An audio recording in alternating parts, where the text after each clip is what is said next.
सुखदेव जी कहते हैं राजन, एक और बड़ी वात्सल्य रस की सुंदर लीला भगवान ने किया। कौन सी किया और कौन सी अच्छी लीला किया वात्सल्य रस की, मालूम है आप लोगों को? हाँ, उखल बंधन, बहुत सारी लीला किया। चौकट इतनी कृष्ण लीलाएं हैं कि अगर कहने लग जाए तो 3 दिन उसी में निकलेगा, फिर बाकी कथा नहीं होगी। तो कुछ छोड़ना पड़ेगा, कुछ कहना पड़ेगा। सुखदेव जी कहते हैं बड़ी सुंदर लीला है।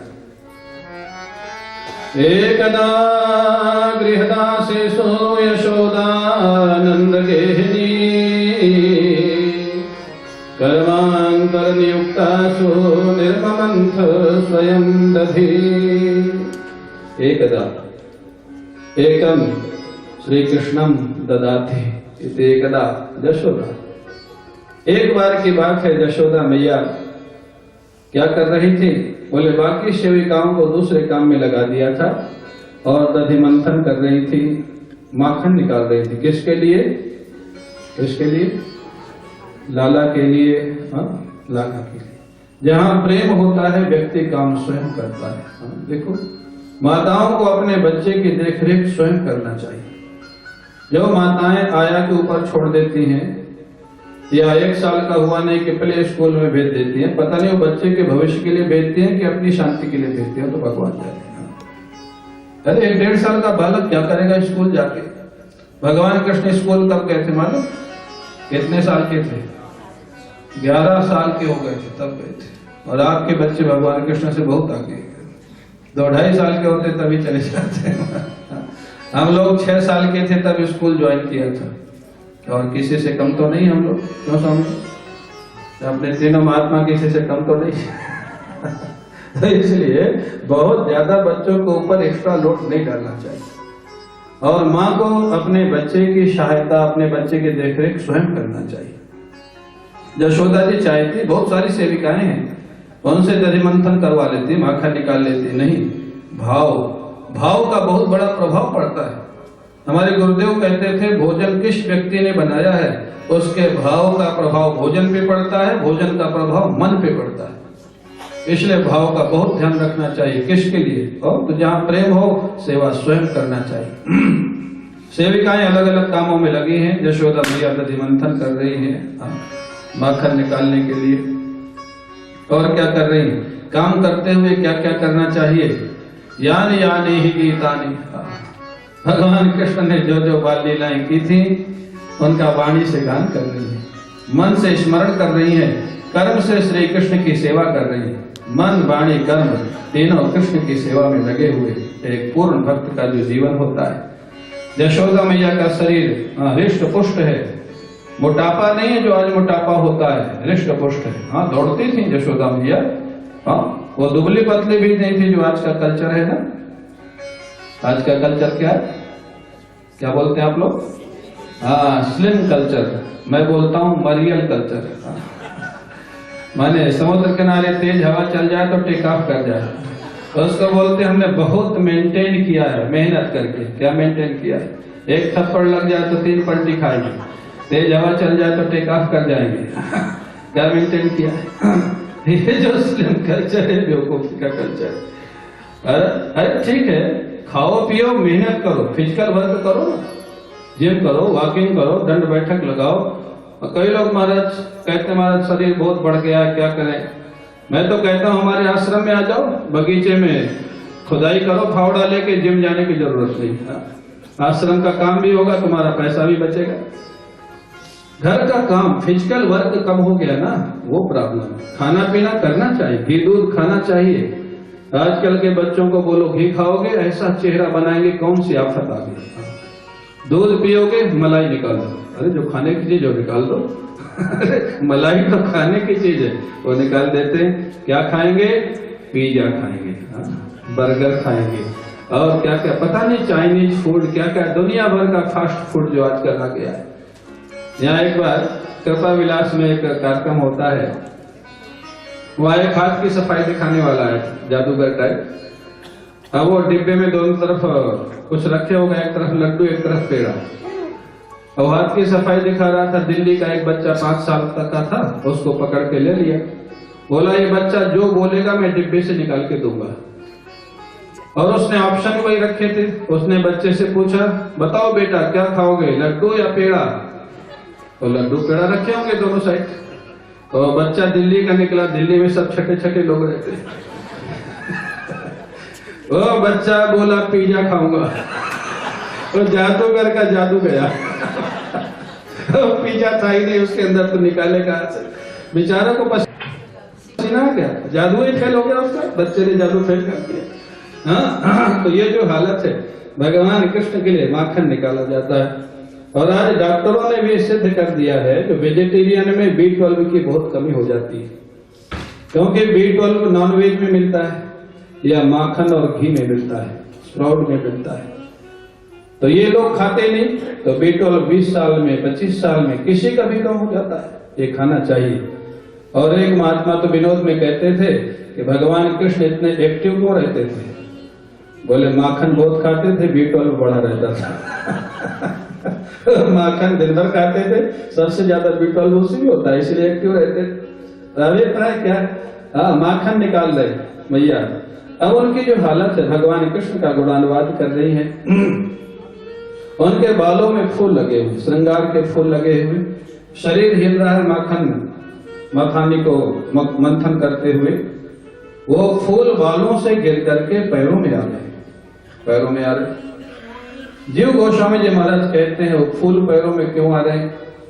पुष्पों ने देखा यशोदा मैया का ऐसा दिव्य जीवन, जिनकी मन, वाणी और कर्म कृष्ण प्रेम में लगे हुए हैं। पुष्पों ने सोचा ऐसी माँ के सिर पर रहने का हमको अधिकार नहीं है, ऐसी माँ के चरणों में हमको रहना चाहिए, जिससे हमको भी कृष्ण प्रेम प्राप्त हुआ। इसलिए पुष्प गिर करके चरणों में आए यशोदा मैया। महाराज भगवान कृष्ण 3.5 वर्ष के हो गए और आज थोड़ा 5-10 मिनट पहले उठ गए, जग गए, बैठ करके रोने लग गए पलंग पे। बालानाम रोदनम बलम। हाँ, बच्चे जब देखते हैं माँ पास में नहीं आ रही है तो क्या करते हैं? तो रोते हैं, जानते हैं रोना सुन के आ जाएगी। अब यशोदा मैया ने देखा अभी उठे हैं, रो रहे हैं, 5-10 मिनट में माखन निकलने वाला है, फिर लाला को उठा लूंगी। उन्होंने रोना बंद कर दिया। जब देखा मैया नहीं आ रही है तो रोना बंद कर दिया। बच्चे बुद्धिमान भी बहुत होते हैं, वो जब जानेंगे कि माँ हमारा रोना सुनेगी तो ही रोएगी। एक जगह मैंने देखा एक बच्चा दौड़ता दौड़ता गिर पड़ा, अगल बगल देखा कोई था नहीं, उठा किसी तरह। 5 मिनट बाद उसकी माँ मिली, तब रोना शुरू किया। मैंने कहा ये कौन सा गणित है? चोट लगी थी तो उसी समय रोना चाहिए था, नहीं लगी तो बाद में क्यों रो रहा है? हाँ, बच्चा रोएगा तभी जब कोई रोने की कीमत करने वाला तो हो, तभी रोएगा। भगवान ने रोना बंद कर दिया, पलंग से कूद पड़े, यशोदा मैया के पास पहुंच गए, चरणों में अपना श्री चरण रखा और कूद करके चढ़ गए गोदी में। ताम स्तन्य काम आसाद्य मत्नंतीम जननीम हरि तमंक मारूढ़। स्वयं चढ़ गए महाराज। यशोदा जी ने उठाया नहीं, स्तन्य कामः, भगवान ने कामना को स्वीकार कर लिया। हमारे महाराज जी कहते हैं काम क्रोध लोभ ने भगवान से शिकायत की, प्रभु आपने हमको ऐसा दोष के रूप में बनाया है, सारे महात्मा, सारे भक्ता, सारे शास्त्र हमारी निंदा करते। भगवान ने कहा एक दिन मैं तुमको स्वीकार करूंगा। आज कामना को स्वीकार कर लिया, स्तन्य कामा। अभी थोड़ी देर में क्रोध को स्वीकार करेंगे जब मटकी तोड़ेंगे। काम क्रोध लोभ। और लोभ क्या है? माँ का दूध पीने का लोभ। काम क्रोध लोभ तीनों को इस लीला में भगवान स्वीकार करते हैं और धन्य करते हैं। स्तन्य कामा, दूध पीने के लोभ में महाराज पहुंच गए। मैया का हाथ पकड़ लिया, गोद में चढ़ गए। अरे 5 मिनट बचा है, नहीं 1 मिनट में मैं मिल गया। मंथन या साधना किस लिए? भगवान की प्राप्ति के लिए। भगवान मिल गए, अब साधना की आवश्यकता समाप्त हो गई। मैया लेकर के बैठ गई, लाला को दूध पिलाने लग गई। 3.5 साल के कन्हैया मैया का दूध पीते हैं।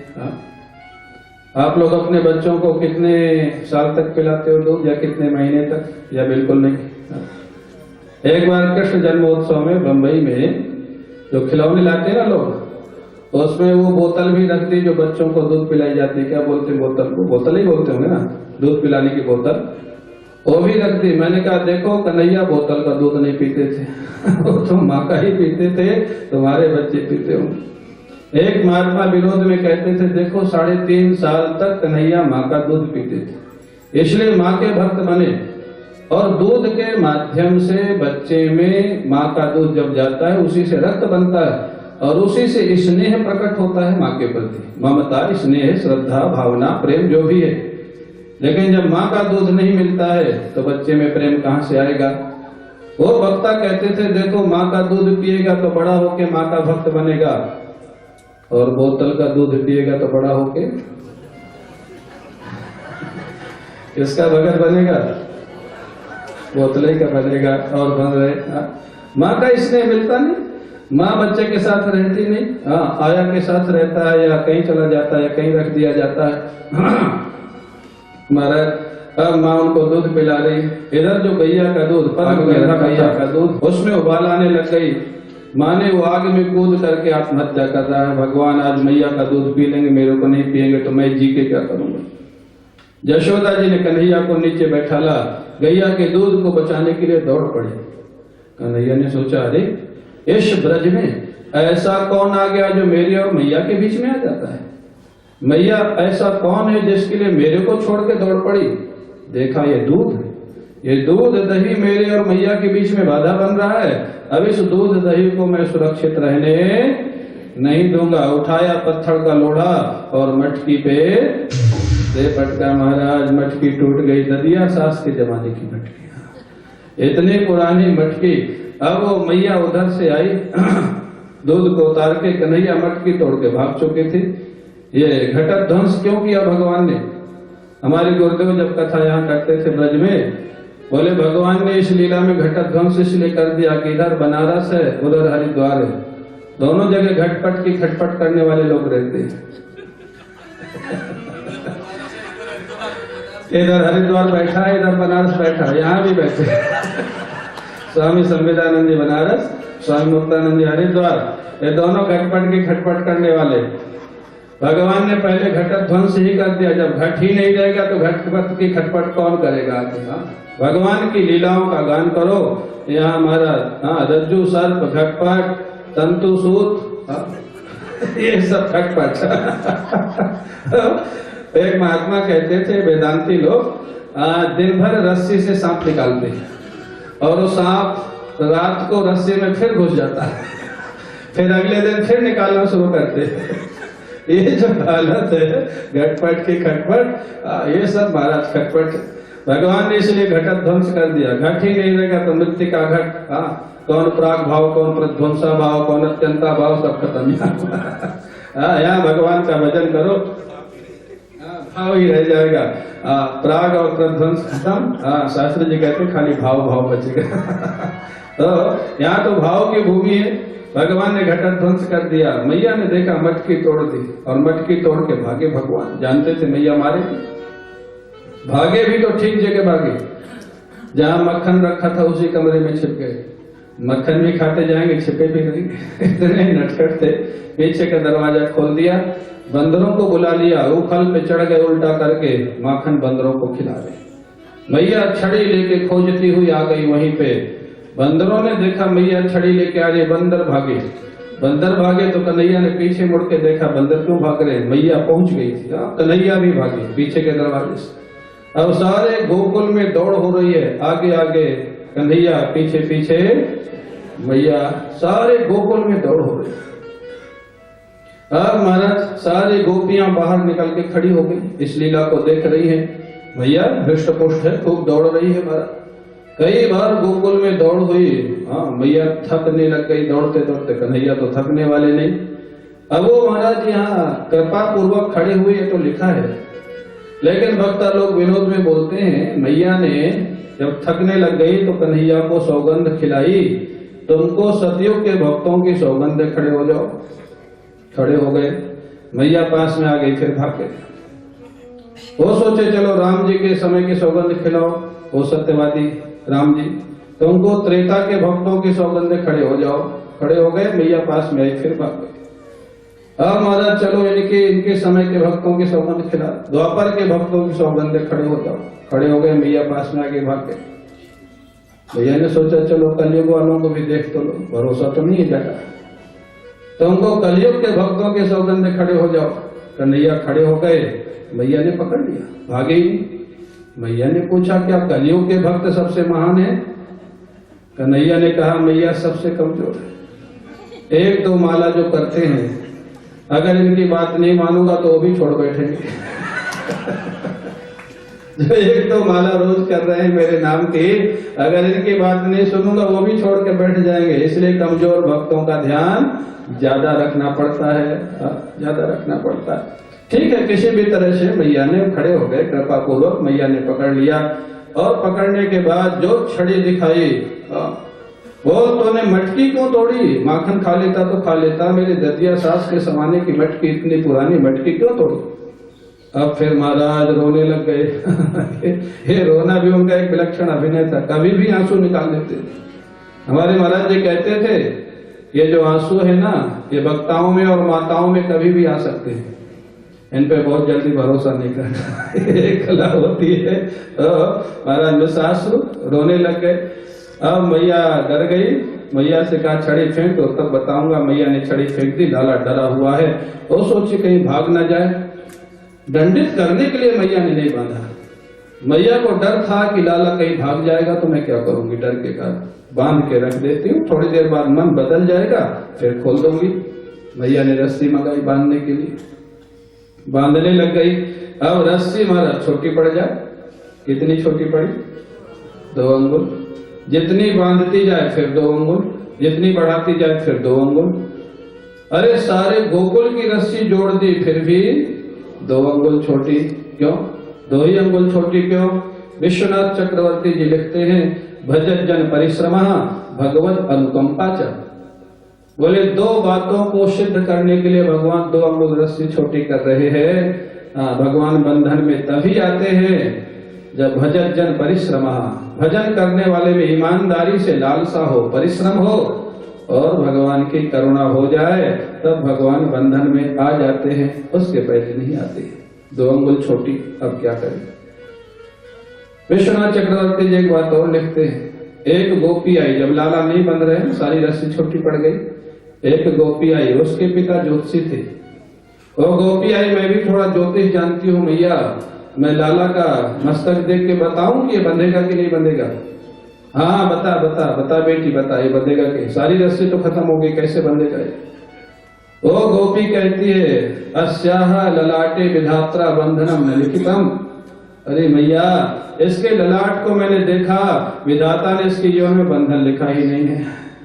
यशोदा जी ने कहा भाग, बड़ी आई पंडितानी, कैसे नहीं बंधेगा? अभी बांधती हूँ मैं तेरे। बड़ी तो ज्योतिषी की बेटी आई, भाग यहाँ से। क्या किया? एक गोपी को बोली जाओ बरसाने जाओ, बरसाने से राधा रानी की रस्सी लाओ। वो रस्सी कभी छोटी पड़ने वाली? गोकुल की रस्सी छोटी पड़ सकती है। कृपया शीत, कृपया माने कृपा से भी, और कृपया माने कृपया श्री राधया, श्री राधा रानी की रस्सी लाई गई। वो रस्सी जब जोड़ दी गई, वो रस्सी कहाँ छोटी पड़ने वाली? ठाकुर जी को बांध दिया और उखल से बांध के रख दिया। बोलिए भक्तवत्सल भगवान की। इधर मैया अपना काम करने लग गई। ठाकुर जी ने सोचा मैया अपना काम कर रही है तो मैं अपना काम करूं। ठाकुर जी क्या काम करने लग गए? नल कुंवर मणिग्रीव, नारद जी के शाप से जो वृक्ष बन गए थे उपद्रव के कारण, लेकिन नारद जी का शाप वरदान बन गया। नारद जी ने शाप तो दिया वृक्ष बनने का, लेकिन कहाँ का वृक्ष बनाया? वृक्ष का। वृक्ष का वृक्ष बनने के लिए ब्रह्मा जी प्रार्थना करते हैं, उद्धव जी प्रार्थना करते हैं, बड़े बड़े संत साधना करते हैं। वो नारद जी के शाप से नल कुंवर मणिग्रीव नंद भवन के गोकुल के बाहर के वृक्ष बने हुए।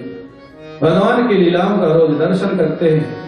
आज भगवान ने देखा नारद जी का वो वाक्य सफल करने का समय आ गया है।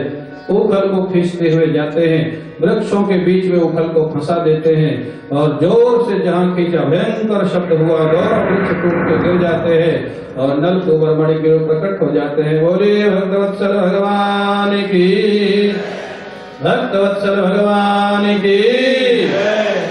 प्रेम से बोलिए बोले बाल कृष्ण भगवान की। अब महाराज उन्होंने भगवान की स्तुति की और वरदान मांगा। षडंगा भक्ति का वरदान मांगते हैं नरकुबर मणिग्रीव। वाणी गुणानुकथने श्रवणो कथया हस्तौ च कर्म सुमनः तव पादयोर्नः मृत्यां शिरस तव निवास जगत् प्रणामे दृष्टि शतां दर्शनेस्तु भवत्तनूना। हे प्रभु, ये दुनिया बहुत देख ले। नरकुबर मणिग्रीव किसके बेटे जानते हो? कुबेर की। कुबेर के बेटे, स्वर्ग के सर्वशक्तिमान और भगवान शंकर के सेवक कुबेर के बेटे, माने शक्ति और संपत्ति की पराकाष्ठा। उनके बेटे इतने उपद्रवी थे। शक्ति और संपत्ति उन्होंने बहुत देख ली थी। स्वर्ग की संपत्ति, भगवान शिव की शक्ति। आज वो कहते हैं शक्ति संपत्ति कितनी भी मिल जाए लेकिन बिना भगवान की भक्ति की शांति मिलने वाली नहीं है। आज वो दोनों सीधे हो गए। नारद जी का शाप कहें, वरदान कहें। आज वो वरदान मांगते हैं हमारी वाणी से अगर कुछ निकले तो आपका नाम निकले, आपका कीर्तन निकले या आपकी कथा निकले। ये नियम बड़े सुंदर नियम।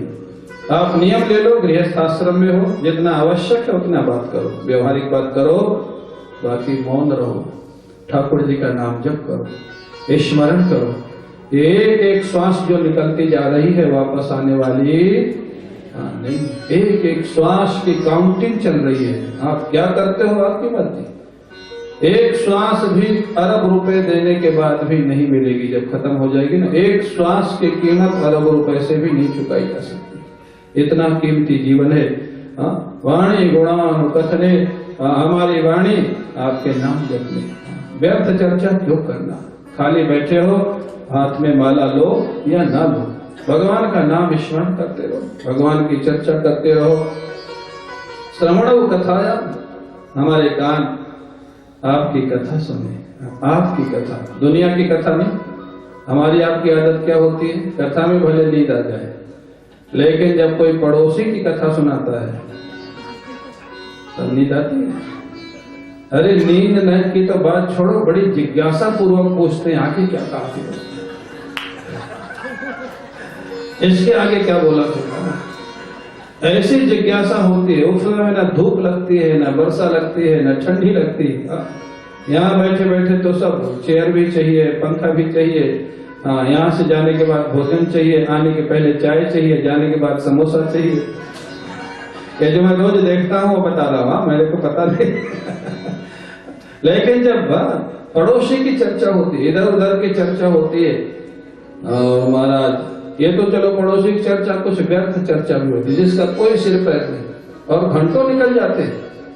आप लोग इसके अंदर दर्शन नहीं किया तो ऐसे महापुरुष का दर्शन करो। दृष्टि शताम दर्शनेस्तु भवत्तनूनाम, आपके जो भगवत प्राप्त महापुरुष है उनका दर्शन बड़ा रस मिलता है, बड़ा आनंद मिलता है।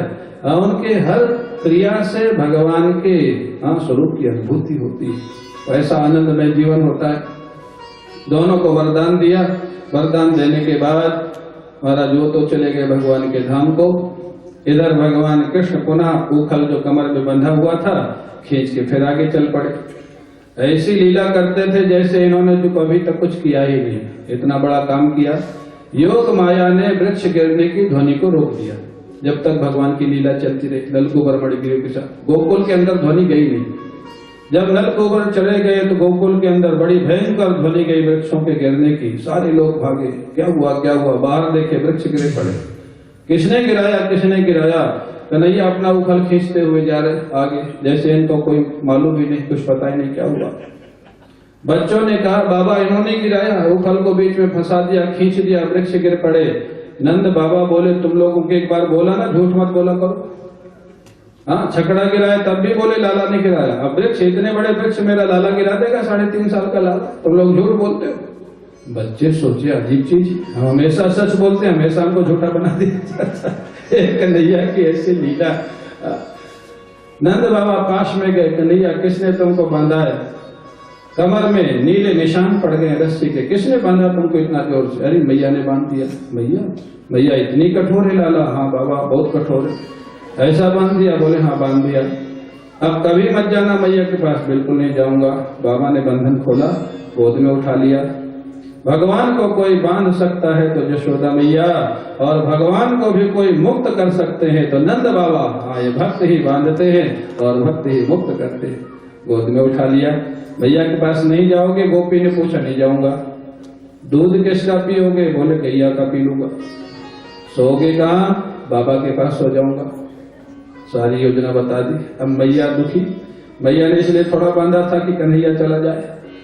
सारा दिन इतने नटखट थे, मैया के पास गए ही नहीं। सारा दिन नहीं गए, बाबा के साथ घूमते रहे। गैया का दूध पी लिया।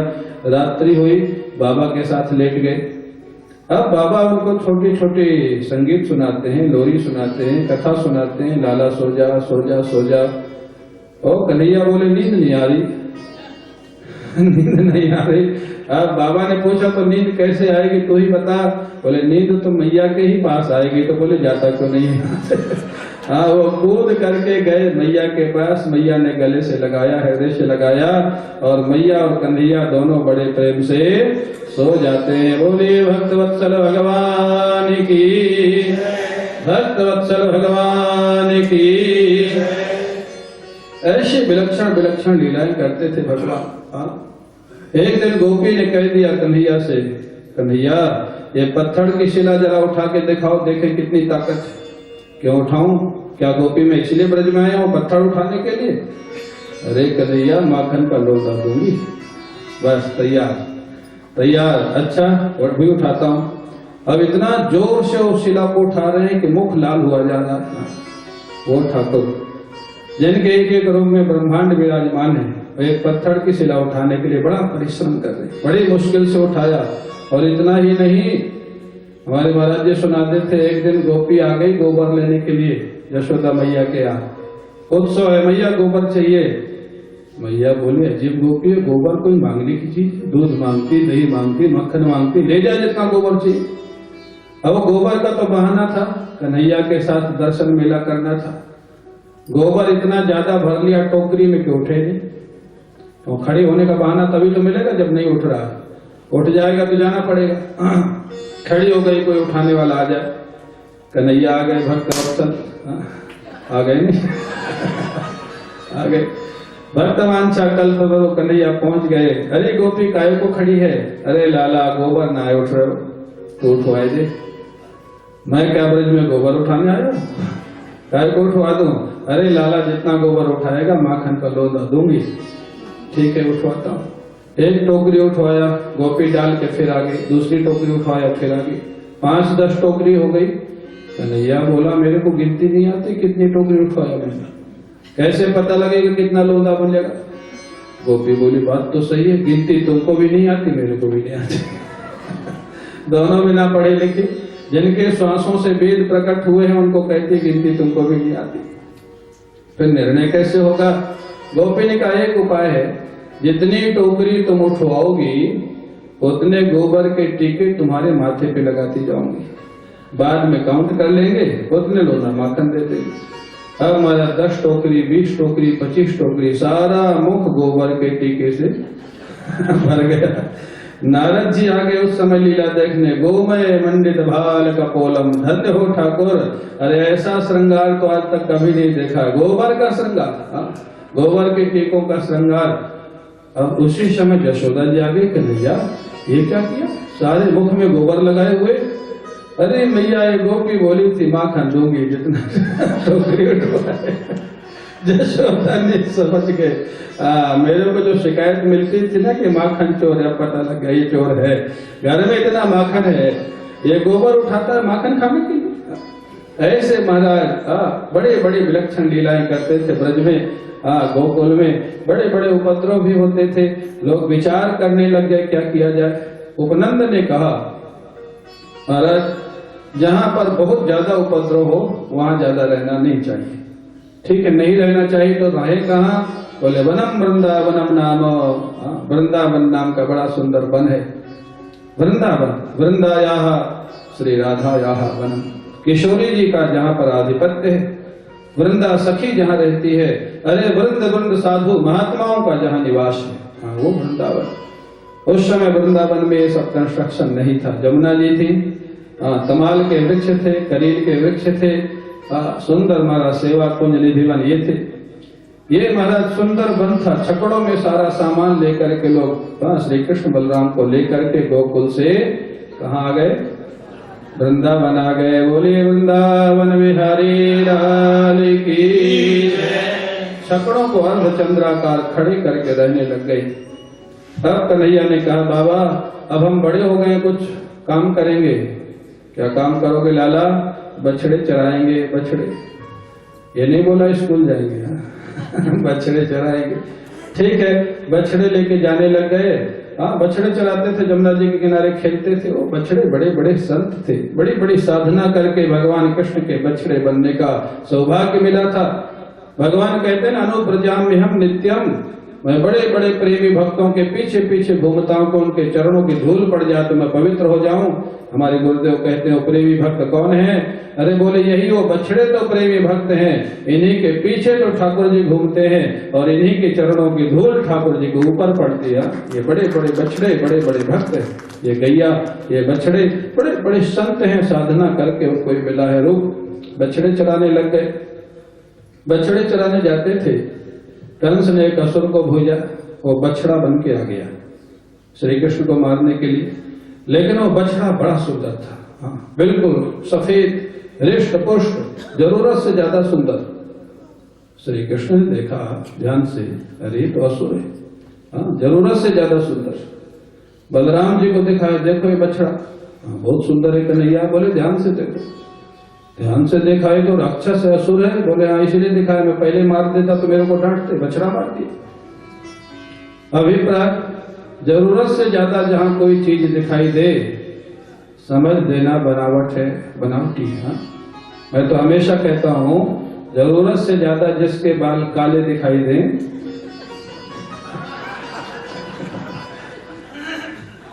ओरिजिनल है कि डाई किए हुए। जरूरत से ज्यादा जहां अति सर्वत्र पर जाए, जरूरत से ज्यादा जहां कोई चीज दिखाई दे, समझ लेना बनावट है कुछ ना कुछ। अब महाराज वो बछड़े में बनावट थी, भगवान कृष्ण ने पकड़ा, उठाया और उठा करके जी की जमीन पर पटक दिया और वत्सासुर का गोविंदाय नमो नमः हो गया। बोलिए भक्तवत्सल भगवान की। तो अभी समय का समय पूरा हो रहा है और अभी आपको मोर भगवान का दर्शन होगा। भगवान बाल लीला में एक दिन मोर बन गए थे, राधा रानी के मोर के साथ नाचने लग गए थे और भगवान को तभी राधा रानी के मोर ने मोर पंख दिया था पुरस्कार में, जो भगवान कृष्ण हमेशा अपने मुकुट पर धारण करते हैं।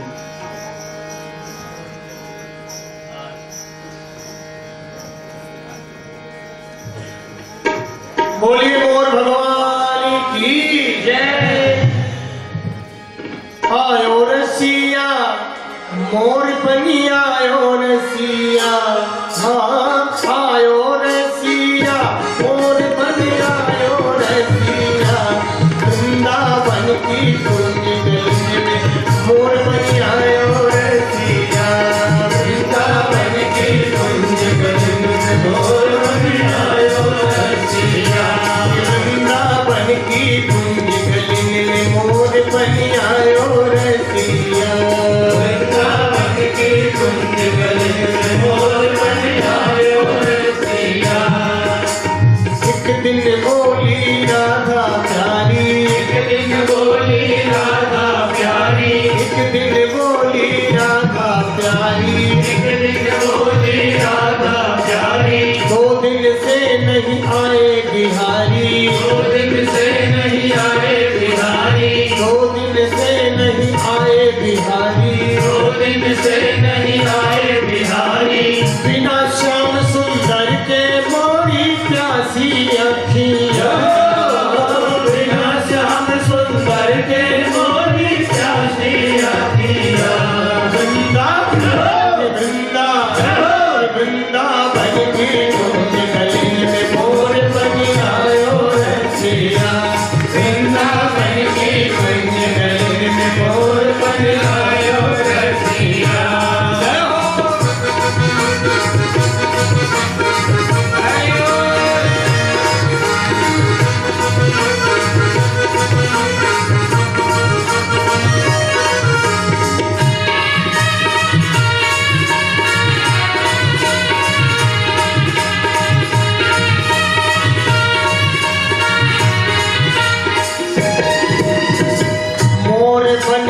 कृष्ण मुरारी, मोर बन गए कृष्ण मुरारी, मोर बन गए कृष्ण मुरारी, मोर बन गए कृष्ण मुरारी, ऐसो नृत्य कियो मनहारी, ऐसो नृत्य कियो मनहारी, ऐसो नृत्य कियो मनहारी, ऐसो नृत्य कियो मनहारी, मोहित हो गई या छवि ऊपर ब्रज की सखिया, मोर हो गई या छवि ऊपर ब्रज की सखिया, वृंदा वृंदा वृंदावन की कुंज गली में मोर बन आयो रे सिया, वृंदावन की कुंज गली में मोर बन आयो रे तमुरा तनन तनन भज तमुरा तनन तनन, भज तमुरा तनन